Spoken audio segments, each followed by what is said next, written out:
और सबसे पहले माफ़ी, देश में कोटा का सिस्टम है और मैंने कोटे का फ़ायदा उठाया और मैं बीच में आ गया। तो आई एम सॉरी सर, मैं आपसे पहले आ गया हूँ। ऐसा कुछ आइडिया नहीं था। आज प्लान ये था कि हम आकाश का ये प्रोग्राम देखें और आप लोग किस तरह से, कुछ दिनों पहले मैं आया था तो समझना चाहता था कि यहाँ पे क्या हो रहा है।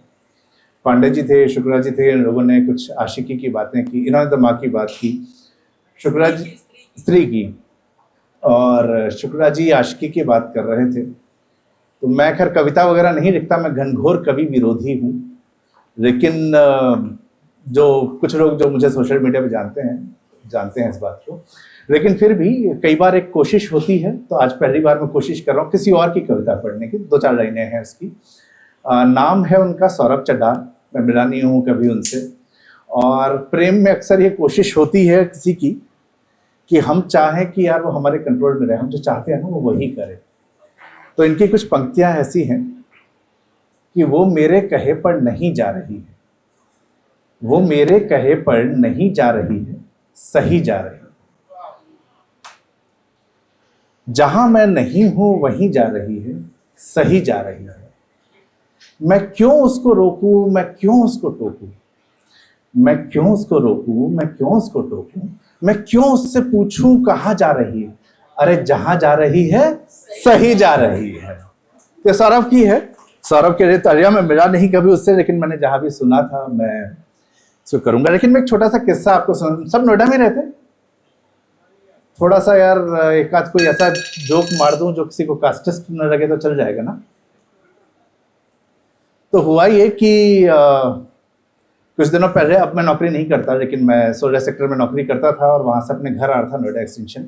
70 सेक्टर चौराहे पे उस समय अंडरपास नहीं था, तो करीब 180 सेकंड की लाइट हुआ करती थी। तो मैं आया और मेरी किस्मत खराब कि जैसे ही मैं पहुंचा रेड लाइट हुई, 180 सेकंड थे वहाँ पे। मैं फ़ोन निकाल के देखने लगा, तब तक बगल में एक और गाड़ी रुक नहीं थी।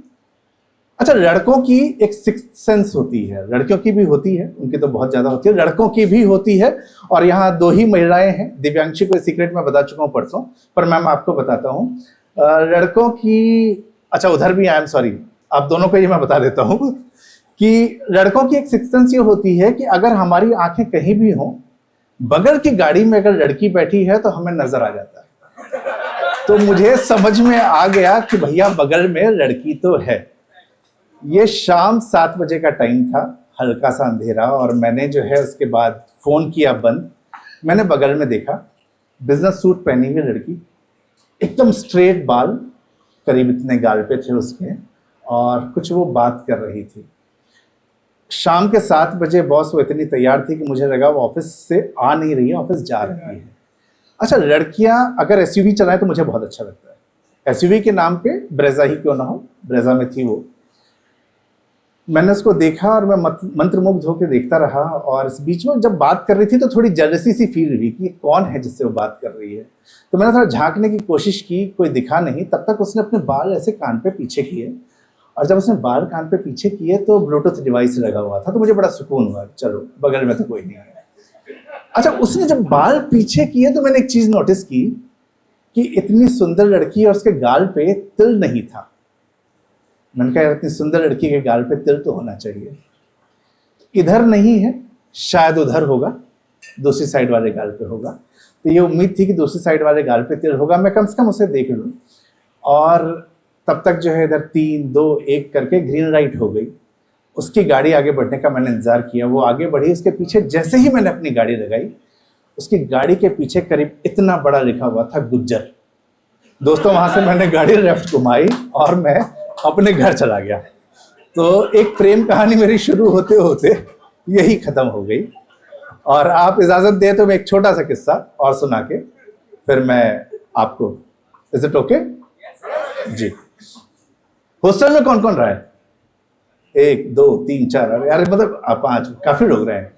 जो हॉस्टल में 6, जो हॉस्टल में नहीं रहे हैं, मैं आपको बताऊं कि आपने जिंदगी में बहुत कुछ मिस किया है। ये जो जगह है ना, ये आपको जिंदगी को जीना सिखा देती है और आपके अंदर के इंसान और कमीने दोनों को बाहर लेके आती है। तो हॉस्टल में मैं भी था और बॉयज हॉस्टल था, ऑब्वियसली एमबीए कर रहा था उस समय में। तो एक हर हॉस्टल में एक लड़का होता है जो कि आपसे सिगरेट मांग के ले जाता है, चाय आपकी पी जाता है, लेकिन वो बिल कभी पे नहीं करता। तो मेरे बैच में अनुराग नाम का एक लड़का था जो डिट्टो यही काम करता है। अच्छा, उसको सिगरेट देने में दिक्कत नहीं थी, दिक्कत ये थी कि वो गिरी कर देता था सिगरेट, तो आप उससे वापस भी नहीं ले सकते। तो फिर सिगरेट उसको दे दी जाती थी कि जाओ अनुराग रख दो इसको। ऐसा कई बार हुआ, चाय पी रहे थड़ी पे आएगा, चाय पिएगा, चला जाएगा। तो एक दिन मेरे रूम पार्टनर ने कहा कि भाई इसको आज नहीं छोड़ना है, सिर्फ पैसे दिलवाने हैं। तो अनुराग को कहा कि अनुराग पे, क्या यार भाई जान दे देंगे तुम्हारे लिए यार, पैसे की क्या बात है, तो दो, पैसा नहीं देगा। बातें की उसने, पैसा नहीं दिया उसने। तो मेरा रूममेट को आइडिया आया कि एक काम करते हैं, अगर अनुराग पैसा नहीं देता तो एक मैसेज करते हैं कि अनुराग ने, हमारे क्लास की एक लड़की जैसे शिखा नाम था उसका, नकली नाम है ऑब्वियसली, इसने शिखा को प्रपोज किया, ये बता देते हैं। अब शिखा जो है वो थोड़ी थोड़ी मुझे पसंद थी, थोड़ी थोड़ी ही थी। तो मैंने कहा नहीं यार ये नहीं हो पाएगा, कोई और करते हैं। तो हमने एक और लड़की सोची जिसका नाम शालिनी था। बोले शालिनी को प्रपोज किया, ये कह देते हैं हम लोग। शालिनी का नाम लेने के पीछे एक रीजन था, मतलब मैं इंग्लिश मीडियम में पढ़ा हुआ हूँ, पर शालिनी जब इंग्लिश बोलती थी तो मुझे हिंदी मीडियम की फीलिंग आती थी, या ओके ओके से आगे मैं बात ही नहीं कर पाता था। तो शालिनी का नाम लिख के हमने कहा, पैसे उसने नहीं दिए, हमने एक मैसेज किया कि जो भी, अच्छा वो बड़ी खूंखार, बहुत खूंखार, डरते थे लड़के उससे। तो हमने एक मैसेज किया कि अनुराग ने शालिनी को प्रपोज किया है और जो ये मैसेज 5 लोगों को फॉरवर्ड नहीं करेगा उसकी शादी शालिनी से हो जाएगी। भाई साहब थोड़ी देर के अंदर पूरे बैच में मैसेज घूम गया। शाम होते होते खबर फैल गई। अच्छा, लंच टाइम में जब हम लोग हॉस्टल वापस आए तो एक फैजल फारूकी था हमारे बैच में, उसने कहा, अच्छा मुझे चाचा कहते थे हॉस्टल में कि चाचा यार शादी का कार्ड बनना चाहिए। तो कहा बनाओ। तो उसने कहा तुम हिंदी में लिखो, तुम हिंदी में मास्टर हो। तो मैंने लिख दिया कि भाई महिंद्रा हॉस्टल के सुपुत्र अनुराग की शादी गिन्नी देवी हॉस्टल की सुपुत्री सो एंड सो से हो रही है। फैजल फारूकी ने उसके अंदर जो है उर्दू में भी कार्ड को बनाया। तो हमने क्या किया, उर्दू हिंदी के जो झगड़े आजकल है वो तब नहीं थे, तो उस झगड़े को बचाते हुए हमने कार्ड बनाया, सौहार्दपूर्ण कार्ड था, बन के चल गया। इसके बाद मैं अपने प्रोजेक्ट में लग गया। शाम को मुझे एक प्रोजेक्ट की तैयारी करनी थी। मेरे रूम पार्टनर का फोन आया कि चाचा कांड हो गया, हॉस्टल आओ। अब सीनियर्स मेरी मानते थे, काफी रेस्पेक्ट करते थे सीनियर्स। तो मैं जब हॉस्टल पहुंचा तो मैंने देखा एक ड्रम वाला ड्रम बजा रहा है और बाइक के ऊपर एक लड़का बैठा हुआ है, सहबाला बना हुआ, और पीछे अनुराग दूल्हा बना हुआ। सीनियर्स ने मेरे उसकी बारात निकाल दी। अब मुझे, और वो हॉस्टल ले जा रहे हैं, अब मेरी फटी। मैंने कहा भाई रुको, समझा बुझा के उसको वापस से लेके जब आया तो मैं देखता हूँ कि हॉस्टल के गेट के ऊपर एक चावल से भरा हुआ गिलास रखा हुआ है। अब चूंकि वो नहीं था तो एक संजीव हमारे बैच का था, संजीव से पैर मरवाया गया उसके चुन्नी उन्नी डाल के, और इस तरह से एंट्री हुई। तो एक शगुन खत्म हुआ, कहानी खत्म हो गई मेरे हिसाब से। लेकिन नेक्स्ट डे शालिनी के पिताजी आ गए कॉलेज और मुझे पता चला कि वो सीबीआई में है। अब भाई साहब आप समझ सकते हैं, अब सारी शांति इस बात की, कोई कुछ नहीं बोलेगा।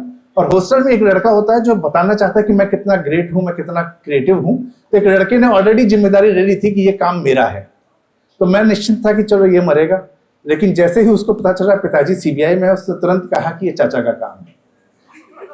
अब चाचा की इज्जत थी तो शालिनी जो है, अब उसने अपने पिताजी तक बात, उनको रोका, कहा मेरे पास आई, मुझे पूछा मैटर क्या है।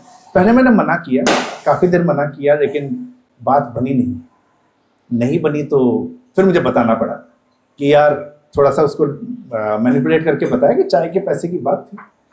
सारा कुछ हो गया। उसने अनुराग को बुलाया कि इधर आ।